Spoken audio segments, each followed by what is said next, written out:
सोलापुरात जन्मदात्या वृद्ध आईची तिचाच मुलगा सून आणि व्याहीनं मिळून संगनमतानं हत्या केल्याची धक्कादायक घटना घडली आहे।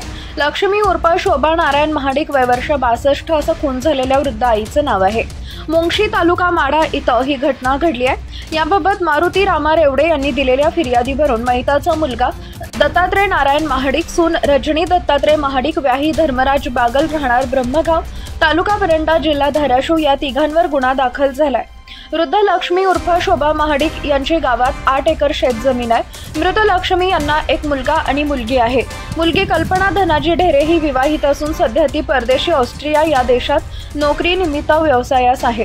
महिलेच्या पतीचंही 10 महिन्यांपूर्वी निधन झालंय। आरोपी मुलगा आणि सून हे दोघे पक्क्या घरात राहतात, तर मयत महिलेचं सुनेशी पटत नसल्या कारणानं घराशेजारीच एका पत्र्याच्या शेडमध्ये राहत होती। शेतीच्या वहिवाटीवरून मयत वृद्ध लक्ष्मी महाडिक, तिचा मुलगा आणि सून यांच्यात वारंवार वाद होत होते। 6 महिन्यापूर्वी आरोपी मुलगा, सून आणि सुनेचे वडील यांनी शेतीच्या वाटाघाटीच्या कारणावरून उसाच्या सरीत महिलेला मारहाण केली होती। आते भावाला मृताच्या मुलीनं कॉल करून माहिती दिली। मारुती रेवडे यांना ऑस्ट्रेलियात राहणाऱ्या मयत महिलेच्या मुलीचा व्हॉट्सअपवर कॉल आला। तिनं सांगितले की माझ्या आईला शेतामध्ये मारून टाकले, तू जाऊन बघ। मग फिर्यादी अनाळा तालुका परंडा इथं मुंगशी येथून आत्या शोभाच्या घरी रात्री 11 वाजता पोहोचले। लक्ष्मी उर्फ शोभा महाडिक यांच्या घराजवळ लोक जमले होते। उसाच्या शेतामध्ये जाऊन पाहिले असता उसाच्या सरीमध्ये लक्ष्मी उर्फ शोभा महाडिक या रक्ताच्या थारोळ्यात जखमी अवस्थेत पडलेल्या होत्या।